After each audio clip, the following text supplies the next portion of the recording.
Hi, I'm Carolyn Peter, assistant curator at the Getty, and I'm here in Los Angeles at the Gallery Luisati with Mark Ruwedel, a photographer based here in Los Angeles, and we're surrounded by works that he's created for his series, Los Angeles, Landscapes of Four Ecologies. So, hello, Mark. Hi, thanks for doing this with me. Yeah, thank you. Okay. So it's hard not to start with the title. Yeah, obvious. Tell me about the title. Well, the title is a bit of a, I don't know quite what the word, it's not a hint, it's more of a kind of challenge, if you will, to kind of consider what I'm trying to do in this. To say series sort of makes it sound like it's small and manageable, and it's a giant, complicated thing. But anyway, of course, it refers to Reyner Banham's book of this mid to late 70s. I can't remember the exact date. Architecture of Four Ecologies, Los Angeles, I read that book when I still lived in Montreal and I'd never even been to Los Angeles. I was just interested in that kind of thinking. But the book is, I guess I'm baiting people with that title. That's the word I was looking for, to bait, because the work, my work is all the pictures are made in places that he didn't write about. You know, I mean, he was interested in, you know, the freeways, and he barely mentions downtown, which is where we're sitting right now. Mm-hmm. I didn't go through it looking for it, but Chris Balashak discovered that the Los Angeles River, which was the centerpiece of part one of my four-part epic, barely rates a mention at all, you know. And then I remember a couple winters ago, I was working in the darkroom with NPR on, and somebody, I can't remember the whole story, but somebody said, you know, 1 in 4 people who live in Los Angeles don't even know there is a river. So it was that kind of stuff. And after I moved here, maybe before, I don't remember exactly when I came across Peter Plagen's essay, which is a kind of rebuttal of the kind of utopianism of Banham's book, called Ecology. I can't remember what it's called now, but he wrote it for Art Forum, and he just said, you know, basically he thought this place was a fucking disaster. And he couldn't understand why. Well, he was sort of made a point that Banham was an outsider, you know, who just saw what he wanted to see. He didn't have to live with, say, the consequences of the freeways, just one example. So anyway, that's a long kind of roundabout way of saying that it both refers to Banham and hopefully is, at least one of the subtexts is that it's sort of a rebuttal of his. Because, you know, everybody refers to that book. It's like an iconic book about Los Angeles. And even the kind of enthusiasm and the kind of gleeful utopianism of the book aside, the Los Angeles he wrote about is long gone. So there you go. Thank you. Yeah. And then I'll continue that the project has 4 parts, which geographically actually overlap, of course, because part 1 is the river system, and part 2 is I called it the western edge, it's the coast, and part 3 is mountains and canyons. But of course, the mountains go right to the ocean, so you can see how they kind of. I've made pictures where I'm still not sure if they're part of part 2 or part 3, and then part 4 is. Culturally, it's the Inland Empire, but it's, you know, kind of environmentally, it's where the kind of more temperate Mediterranean climate of the coast hits the harsher desert climate, you know, sort of. And that, my sort of limit to how far I went to photograph was Beaumont, when that's where it really becomes desert. You know, as opposed to this kind of mix, you know, and that mix, along with really insane amounts of irrigation, it was responsible for the Orange Empire in the late 19th and early 20th century, most of which has been replaced by the warehouse empire. Right. So With Reyner Banham, his four ecologies were suburbia, foothills, the plains of Id, and Utopia. And your full proper titles are River Runs Through It, The Western Edge, Mountains and Canyons, and Haunted by the Desert. Right. And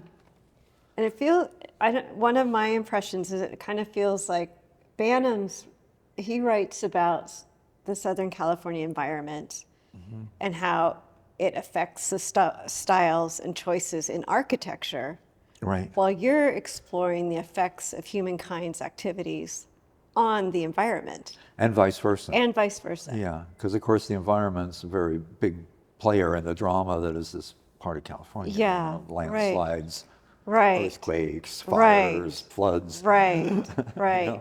Droughts, Droughts, yeah. the whole, Yeah. So it's a determinant. That's the word I want to look for. Okay. It's a determinant in the how. I mean, even the fact, Los Angeles, the kind of original settlement was where it was because of the river, So, so there's a kind of history there that, the place developed, at least in part. The fact that the river is now concrete channeled has to do with a kind of too late, but after the fact, remedy for this giant flood that happened in the early 30s. Right. I think it was early 30s.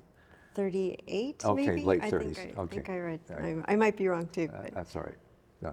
So we won't quote you on that. So and you kind of talked about how Banham had this utopian outlook, and Peter Plagens had this Well, he lived in dystopian San or Pedro when he just wrote this- that yeah, essay, this so he complete had a horror, completely disastrous view, and it feels like you're thinking a lot about these dichotomies on both sides. Can you Right. talk about some of those different dichotomies? Yeah.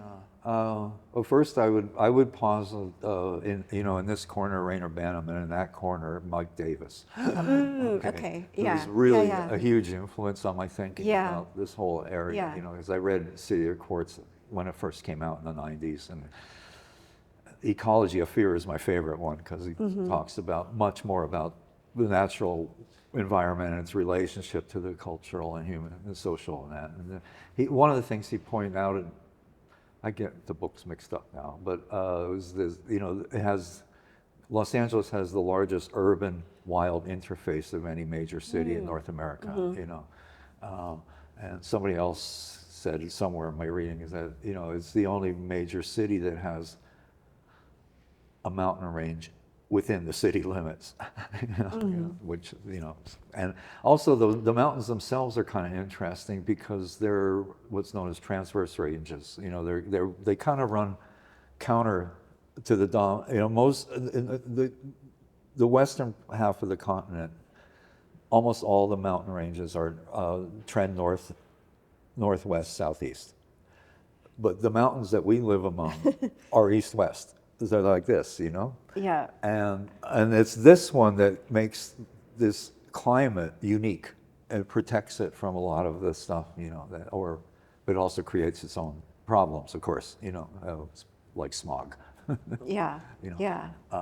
But it's there's a really pretty interesting book from a long time ago called An Island in the Land. California as an island, Southern California being an island in the West, because it's unique, and I say something about the project before I forget to say this.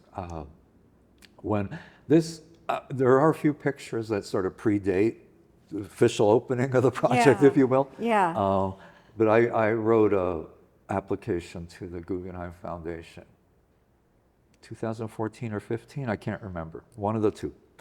And when I described the project, but I put a little more emphasis on looking for these kind of exemplary places where, in one view you would have this kind of epic story, if you will, and I had some examples in the proposal that I listed. But as I worked over the couple of years after I wrote that, I got a little more interested in these kind of little out of the way, nothing places that to me said a lot maybe didn't say more, but contributed to the kind of collective history that all the other artists and writers have already contributed to, so it's my addition to that, if you will, to that heritage. Yeah, yeah. I feel like, a lot of your images in this series really, at first glance, they feel like an unremarkable spot, but you make them remarkable. You bring out, we start noticing all the details and find them remarkable in that, and I'm grateful for that. Okay. Yeah. It's a pretty remarkable part of the world. It's kind of unique. I mean, I've photographed from Montreal to Vancouver and south many times, and there's nowhere like this place. So it's kind of, and the history. There's a lot of trees in my work, if you will. Yeah. And one of the most interesting things to me about the trees is that there were almost no trees here before the Europeans settled this part of the world, except along riparian zones along the rivers and high up in the mountains, pine forests and that. But all the other trees we see were planted, or they're descendants of planted trees, and there's a really terrific book called Trees of Paradise, and it's a history of California based on 4 different kinds of trees, and only one of them is native. It's the redwood. It's the native. The redwood. And its relationship to things that you don't really consider, like the railroad industry, for example, the Southern Pacific. Eucalyptus, which the Southern Pacific thought they could, because it grows fast, that they could use that for railroad ties and all that. Nobody thought about how soft that wood is.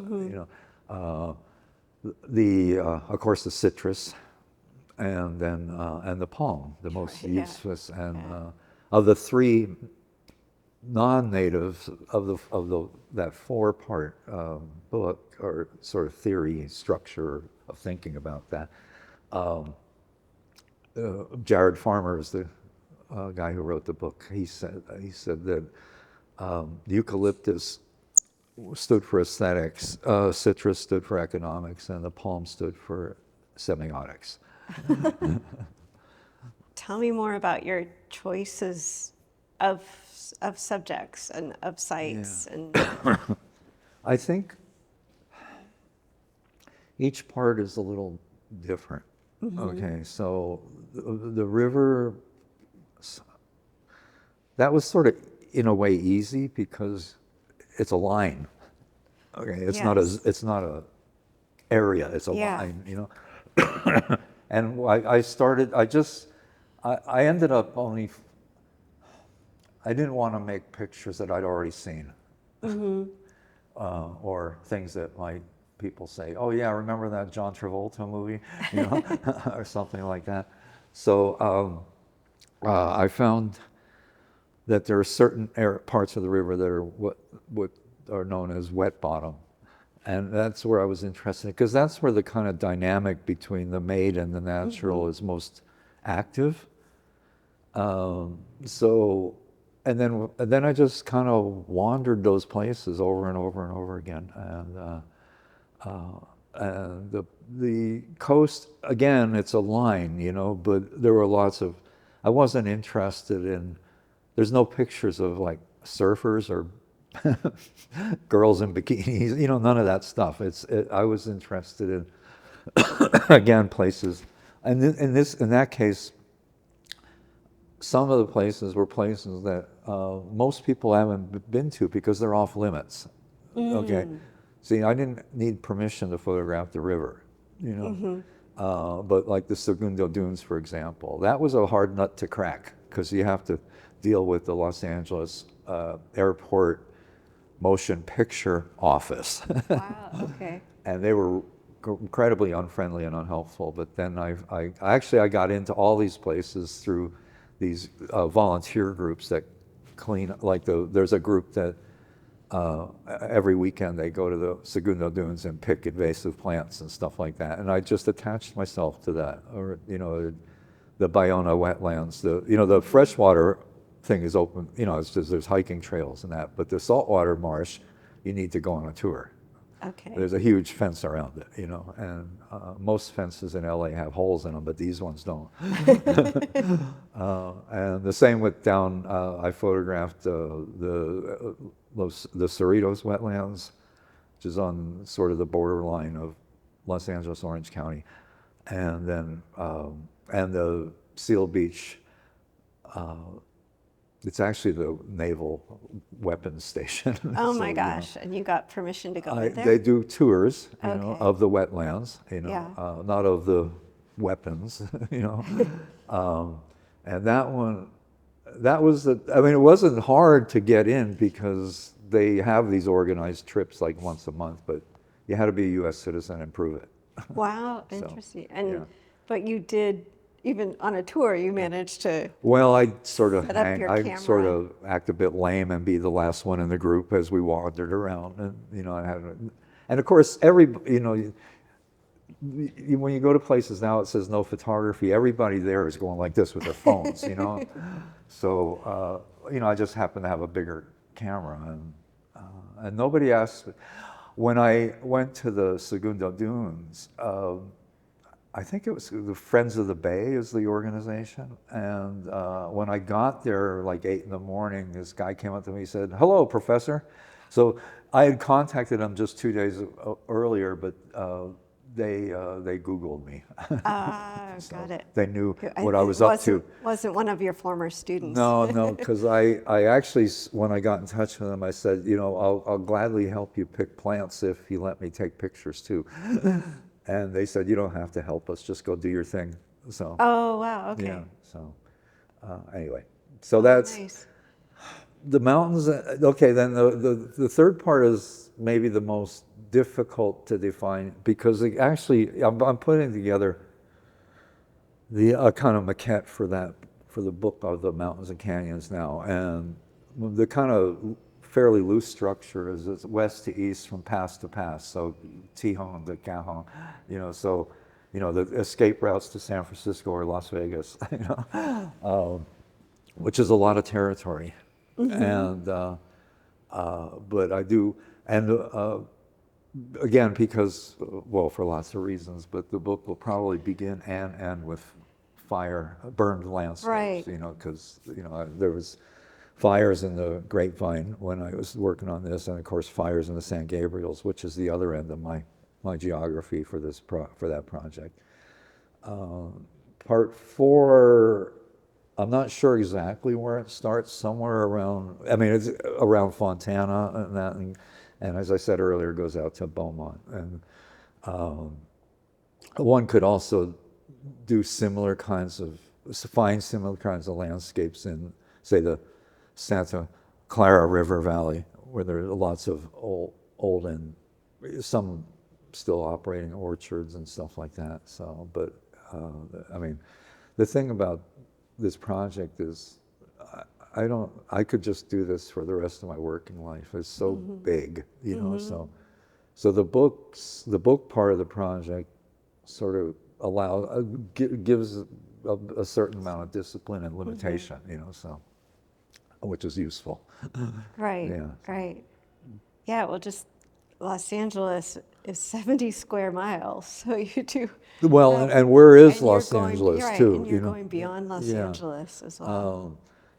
I reread some of McPhee's books on geology, John McPhee, thinking about this project, and he thinks that Los Angeles goes to National City, basically. Wow. So everybody, because I mean, there's the city limits, there's the county, and even the city limits is really bizarre. You could be driving on Palos Verdes Peninsula, and all of a sudden there's a sign that says Los Angeles city limits. It's because they annexed San Pedro. And everybody has a different idea of where I think of it as this kind of continuous urban thing that butts up against the mountains. Going to ask if you were working concurrently on all 4 ecologies, or did you do them separately? I'm not that, I don't know what the word is, I'm not that organized. I just, not that,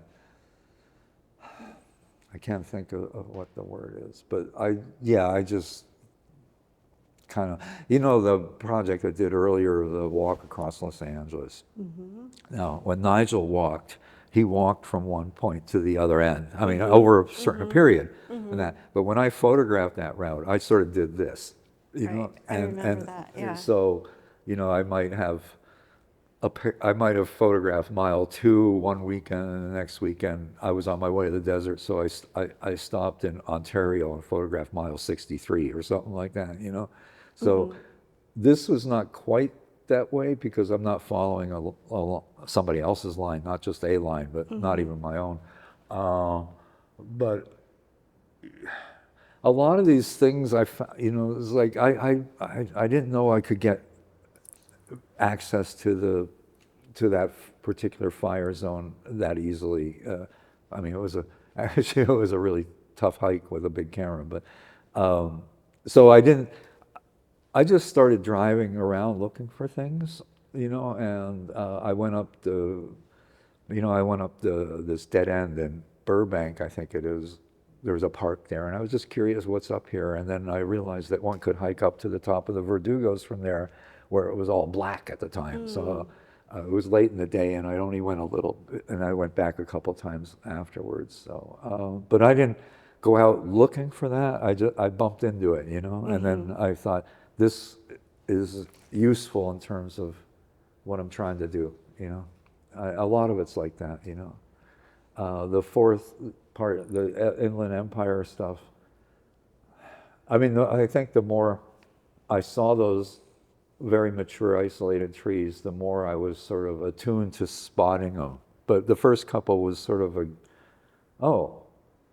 and then, it's just, you quickly realize that, that's not only very old, it doesn't belong there. It was planted, and it's sort of like they're like sentinels, the last vestige of a kind of economy that was based on a different idea about what the land meant, ranching and farming and all that kind of stuff. And for some reason, a lot of these developers that bulldoze the orchards, they leave this single tree there. It's really strange. Because if you look in most of those, or at least the first 2 of the 4 on the wall there, you can see the whole row of brand new, sort of balloon houses, or but somehow that tree survived the bulldozer, at least for a while. I haven't been back too many times. The palms in the 4th, they're pretty much dead. But I photographed that site a couple of years later, and there was just 2 of them. They were black. They had burned, so that's another problem for me is, I keep wanting to see what happened, So another reason why the project never seems to end is because, I mean, I've stopped going to the river. But there are other rivers. Yes, which is a question I have for you too. When I'd say, I photographed a lot in the Glendale Narrows area, and I'd say, I can't go back there, I'll just keep doing the same thing. But then there's this big torrential rain, and I think, I got to go back and see what happened, because it would be different, so it just kept changing. And so, but yeah, other rivers. So within the project's boundaries, which are a bit fluid, I photographed the major tributaries, the Arroyo Seco, the Big Tonga Wash, which is where the river, depends what you read, but that's one possible place for where the river begins. It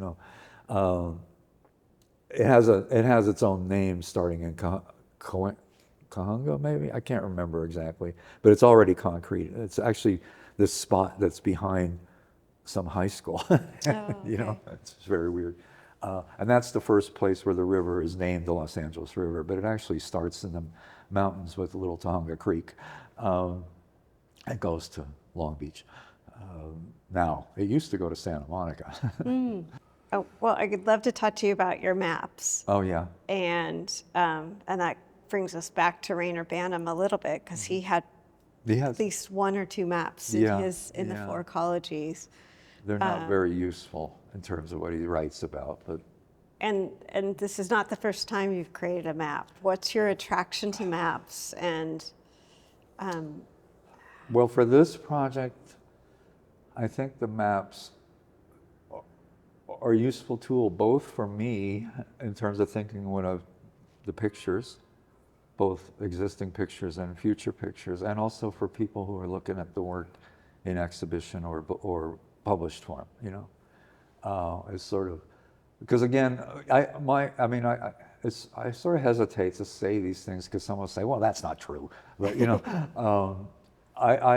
my experience mostly with talking to students over the years, and the other people I worked with at the university, is that they're very deep knowledge of a very, very small part of Los Angeles. They don't, if they get off the wrong exit, they're lost. And so the maps put all this stuff into some sort of perspective that hopefully just calls attention to my infatuation with the complexity of the place, but also allows maybe somebody to kind of enter the work in a slightly deeper way or something. I don't really know. I mean, I can't speak for how other people read my work, but if we go back, I've used maps in other projects earlier, because I'd done this work, almost as big a project, maybe even bigger in some ways, or more ambitious but unfinished. It had to do with trying to see contemporary landscapes through the kind of remains of the Pleistocene lakes that defined and created the landforms of the American West. In particular the Great Basin, and those lakes. They not only, talk about paradox, you go to like the area around the Great Salt Lake, and it's like one of the driest places in North America, but it was all formed by water, so I kind of, and you can, if you understand that, you can actually see it, because there's shorelines on the hills, so, and it's also, the Great Basin is where some of the earliest cultures they arrived from, I guess, the Bering Strait and all that. So I'm not going to speak to that because that's very controversial.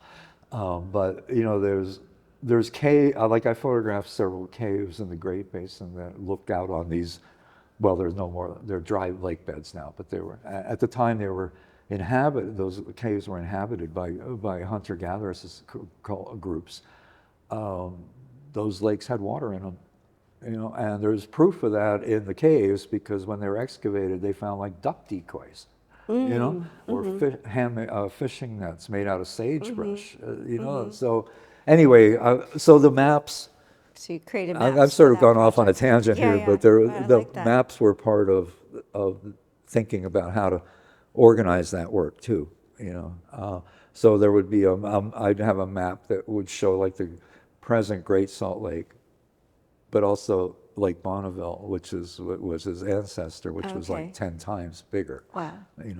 Or like Death Valley, which when it was filled, it was 600 feet deep, the lake, and that's like the driest place in North America. So anyway, I also, when I think back now about when I started thinking about this stuff, I'm not sure I still agree with this, but I used to think that maps were somehow, in a way, they were kind of analogous to working at least with view cameras, because in both cases, you're sort of projecting a grid onto the continuum of land to kind of understand it or measure it or in some way picture it for whatever purpose and that. So I thought there was kind of an interesting relationship between how I used the camera and how maps worked. Oh, okay, wow. So. And your maps are not one's everyday maps. They're works of art unto themselves in my mind, and you give so much attention and care and time, I imagine, to create those maps. Yeah, You know, in some ways, similarly to the attention and time and perfection on some level that you give to your photography and to, you know, the printing of your work. Yeah, no, the map, and these maps are probably the most elaborate ones I've made so far, the four in the show, in terms of the color and that, you know, and I mean, this is really a long time ago, but I didn't study photography. I studied painting, drawing. And Okay, printmaking. so it's bringing that And back. so, yeah, I don't have oil paints anymore, but I still got colored pencils, you know. And in some ways, most of my reading now is about non-photographic art, you know, and I started to kind of maybe miss that kind of practice, you know. And but of course, compared to how a lot of contemporary photographs are made, these are still kind of handmade objects, you know. Yes. So, Yeah. so there is a kind of some satisfaction there in doing that. But you know, I've been doing that a really long time too. So. So we can look forward to some oil paintings. Yeah. Yeah, abstract expressionism. No, I just, there's something about making, you know? It's just like, sometimes I find that going into the studio and cutting up museum board is just really satisfying because I got a knife in my hand and I'm doing something, you know? And that's where developing film just doesn't cut it. That doesn't do it. No, it doesn't do Okay. it. In terms of kind of, you know, working with your hands, a lot of your other series have handwritten titles, and only one part of a river runs through it has that. Do you want to talk about your choice to not? Okay. Well, I think I chose not to when I was putting a lot of the river pictures together several years ago, because I thought it would be kind of dumb to have like 20 pictures that all had the same caption. But then I did this piece later after the pictures had already been made. I sort of edited them. It's a kind of downstream sequence from, you know, quite far up the river to the estuary down in Long Beach. And I did the printing. It's not hand printed. It's, you know, like the work you're referring to with the pencil. I wanted it to look like a kind of travel album from another earlier time, you know. So the idea that it's digital, but with the paper and that ink, it sort of looks a bit like letterpress or something, you know. So there's kind of so that was the thinking there, and also that unifies that group of 12 as a single work rather than 12 different pieces, like those trees are 4 different pieces. It's not a single work, you know, or any of the other ones. And even the 6 wetland pictures, like I put that together to show, as a way of showing the pictures. It's not, they don't have to all go back in the same box when the show's over, you know? So it's not quite the same. You know, it's sort of, it's a kind of display strategy, if you will. Okay. You know. In terms of your Mountains and Canyons series, that, at least in the work that we have here in the gallery, I guess they have some of the strongest reminders of disaster and either man-made or nature-made disasters. And they're beautiful too, in so many ways too. But was that a huge, let's see, was that a large focus for that series, or it just happened to be? Or? You know, when I look at a lot of the work I've done for this, I think it's almost all about ruins in some way. Even those trees, because they allude to something that's been gone, that's gone. They're the monument to it, You know, and of course the fires and whether or not, you know, like the Getty fire was apparently started by a homeless camp. The Verdugo fire I don't remember if they figured out how that started or not, but it could be lightning, it could be a cigarette butt, so it's really kind of, a lot of that stuff is hard. Again, like all the relationships, all the relationships of the natural and the cultural, it's really kind of hard to sort out, Yeah, yeah, there's all this overlapping or gray area, or which came first, or Yeah. yeah. Many, many years ago when I was in Montreal, and I started sort of thinking about, if I'm going to make landscape photographs, and one of my, what would you say this? One of the things I didn't want to do was make Greenpeace type photographs, which were always never gray. They were always black and white. It was, this is good, this is bad, or evil. And I thought the realities sort of, it's in me, so whatever. Anyway, so that was sort of an early kind of, I don't know what you'd call that, not an inspiration, but just a way, something to think about as I proceeded, if you will. I think the burn pictures are kind of, most of them show some sort of, like in 2 of the 3 here, you can see the city on the edge in the horizon. And the middle one, you can't see the city, but it's obviously a road, sort of. That picture reminds me of drawings of the Tower of Babel for some reason. It's very strange. Yeah, it's a very shape. interesting angle. Yeah, It's kind of discombobulating and anthropomorphic. Anthropomorphic? Yeah. Yeah, I don't want to go that way. Okay. Okay, we'll keep it at the Tower of Babel. Yeah, okay. When you're talking about how you can see houses in the, up high or in the distance, most all of the works have some sign of that urbanism, that urban existence, Yeah. and cohabitation with nature. And That's not like a conscious strategy. That's the reality of these places, And your question makes me think of something that people have brought up about the Walk Across Los Angeles book and project, an exhibition that you curated actually, is that there's almost no pictures of pedestrians. right. Well, that wasn't something that I tried. I mean, I get excited if I saw somebody walking on a sidewalk and I'd photograph them. But the reality is there aren't pedestrians. Which was part of the craziness of Nigel's original walk. Yeah, was that exactly. he decided to become a pedestrian and walk across. So the same thing with there are. I mean, I like slipping in place in picture, like the picture with the heron. It's just. I mean, it just looks like that can't be Los Angeles. So I like that kind of stuff. Yeah, yeah.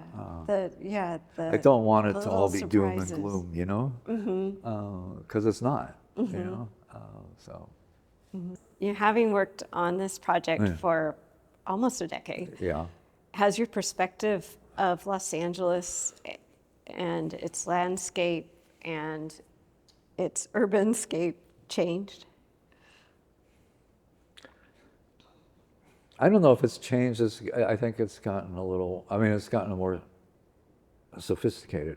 I don't know if that's the right word. That my understanding of places and their relationship to the whole has grown. Whether or not that's, Los Angeles can be like really. When I say Los Angeles, I really mean Southern California. It can be the most amazingly wonderful thing, and it can just be this horror show the next day, so where all you can think about is how do I get out of here, and that in itself sort of is attractive, so.